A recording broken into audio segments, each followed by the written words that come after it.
I'm Ian McClean, founder of Flow Group and Greenline Conversations. This podcast has grown out of the chaos that's been thrust upon us, and in it, I share the best of 25 years of helping leaders in business organizations deal and cope with change. So, as you're out there, busy making sense of it all, trying to cope and repurposing your organizations, I'm hoping that some of this will provide some help, some of the time. I'll keep it deliberately short because I know you're busy. Let's dive in. The dust is just descending on the world's greatest strategy offsite, where 194 countries, represented by 38,000 delegates, descended on Glasgow for COP26. It represented the highest possible stakes leadership quest, the stewardship and preservation of our planet. The outcome, probably most aptly described in the FT editorial, which described it as more than expected, less than hoped.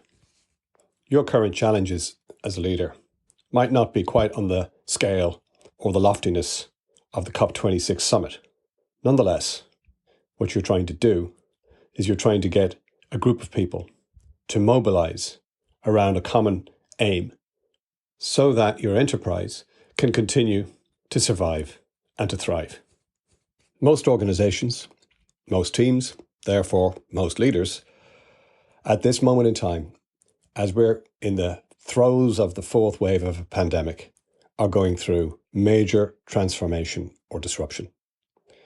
And we've dealt with this in terms of refocusing teams, rebuilding teams, during the mini-season on this from episodes 39 to 42.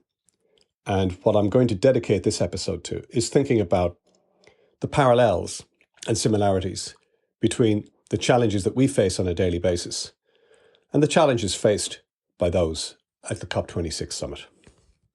I'm going to begin by going back to the basic blueprint for successful leadership, which is the effectiveness of a leader or leadership is measured by the level of clarity times the level of commitment.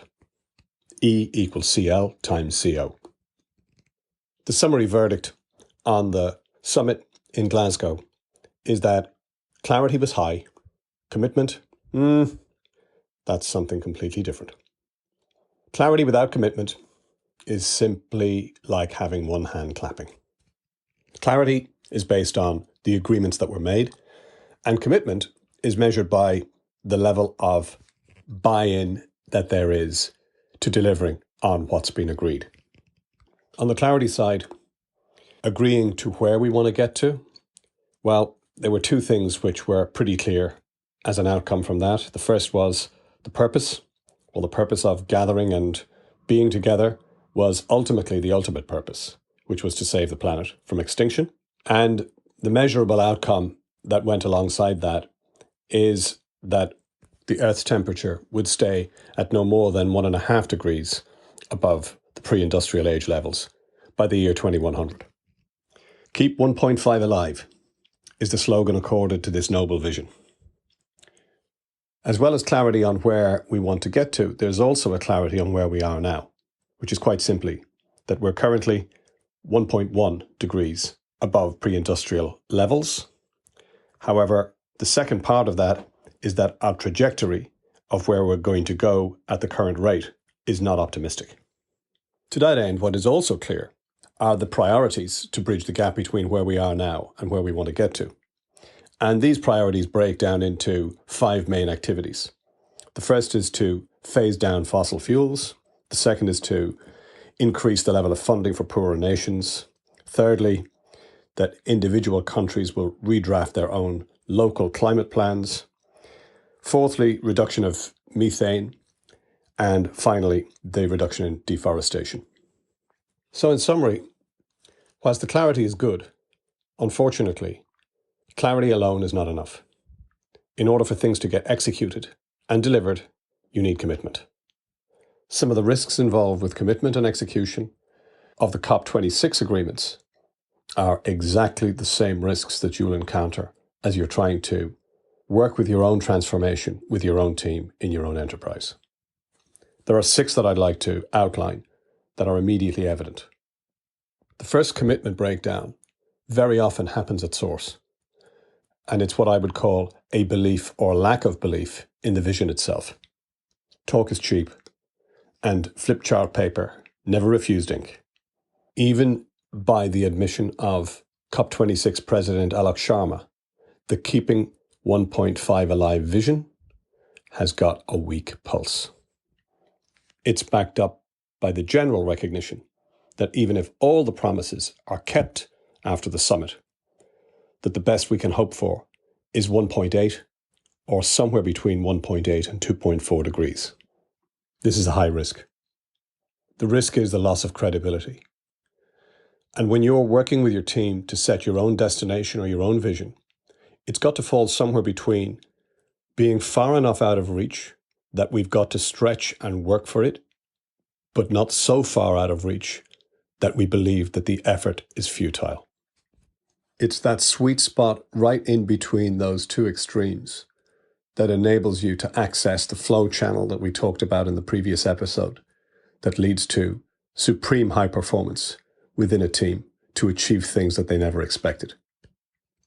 The second potential breakdown is linked into the best definition I've ever heard for the word commitment, and it comes from the American psychologist George Zalewski. Commitment is doing the thing you said you would do long after the mood you said it in has left you. We can all recognize ourselves in that. Think about Glasgow for a second. There was 2 years of a build-up and a preparation for the event itself. There was 2 weeks of frenzied activity and negotiation where the world was spotlighting one city and one event on the planet. There was a weight of expectation and there was an emotive energy that led to these agreements. It's a little like the holiday romance.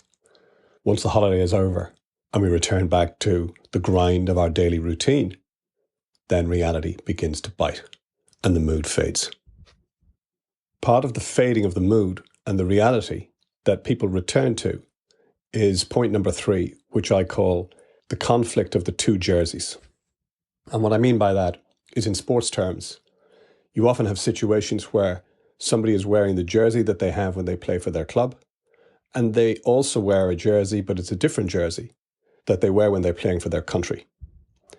And often there's a tension between the club and the country and the 2 jerseys. With executive or senior teams in particular, each of the team members have got their own functional responsibility, departmental responsibility, where the 24 hours per day that they have is already not enough time to fulfill the obligations that they have locally. But if every member of the team prioritizes local, it becomes a win-lose game, and it's done at the expense of the overall enterprise. Because we have a limit of time, we have a limit of resources, we have a limit of budget, and it's only human to prioritize the things that have immediate consequences if we don't get them done, which is typically local. In global planetary terms, it's a country versus global conflict. And going back to the responsibility and the importance of the vision, there needs to be an extremely compelling vision for people to be so committed to the greater good that they're prepared to sacrifice locally. This is precisely why India and China fudged on the commitment to phase out coal and fossil fuels, because 70% of their energy locally derives currently from coal. And to phase that out entirely would mean the loss of jobs locally and dire consequences for their economy. In all situations where there's resistance to change, in any transformation, it's because I need to feel that what I'm committing and sacrificing locally or from what I'm currently doing in my current present day activities that I'm accountable for, that there's a greater payoff in the medium to long term for the common good that returns back to me. The fourth big issue with creating strategy and agreements where there's clarity is that we feel that by taking the time out and investing the time to create that clarity, that that's the end of the work. And our work is done here. We applaud the inspiration and we avoid the perspiration that needs to come afterwards. It's so cliched, and I've seen it so often, that the off-site document gets typed up, circulated, it goes into the top drawer. Everybody's applauded it and feels great about the achievement and the time away together. And the next time anybody ever looks at it is a year down the road when we're thinking about planning the next one. Here's the difference between launch energy and cruise energy. The launch energy is the energy that gets us to a point of creating the agreements and creating the clarity we need to create. But it's a little bit like launching a rocket. If all you did was put the energy into the launch and you left it at that, you just plummet right back down to Earth. Cruise energy takes over whenever the launch has been done to enable us to get to our destination and to cruise along at the altitude that we've selected. Living into or living up to those agreements requires rigor, requires persistence, and on a practical level, it requires planning, accountabilities, work streams, scheduling, reporting. We could simply call this good management.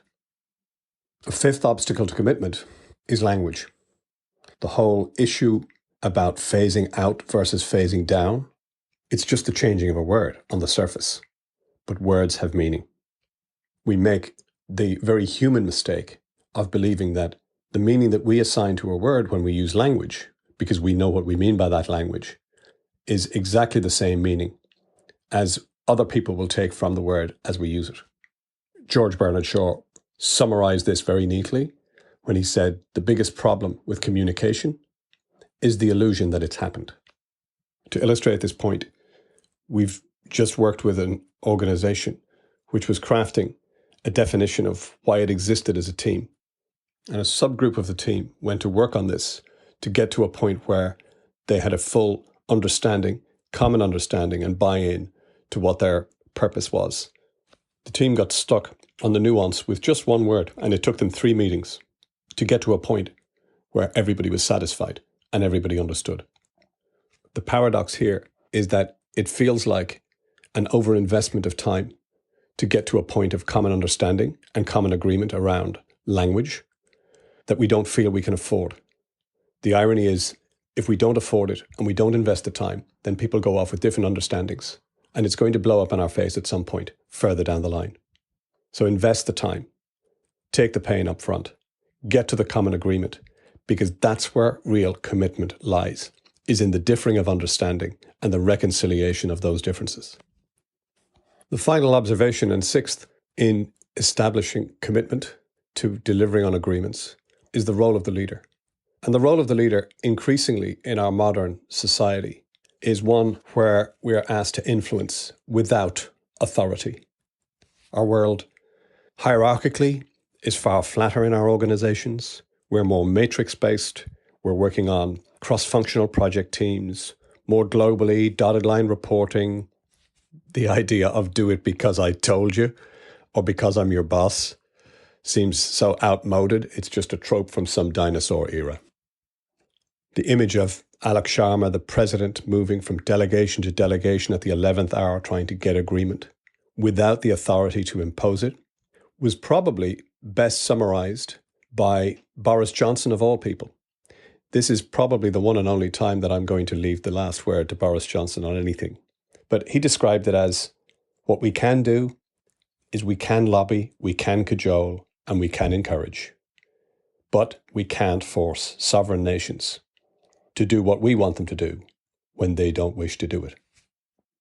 I hope this has been a useful deconstruction of the event, and it's reflective of some of the key themes that we face as leaders ourselves in trying to make transformation happen at a time when there's so much uncertainty. Until next time, stay safe, stay sane, stay connected.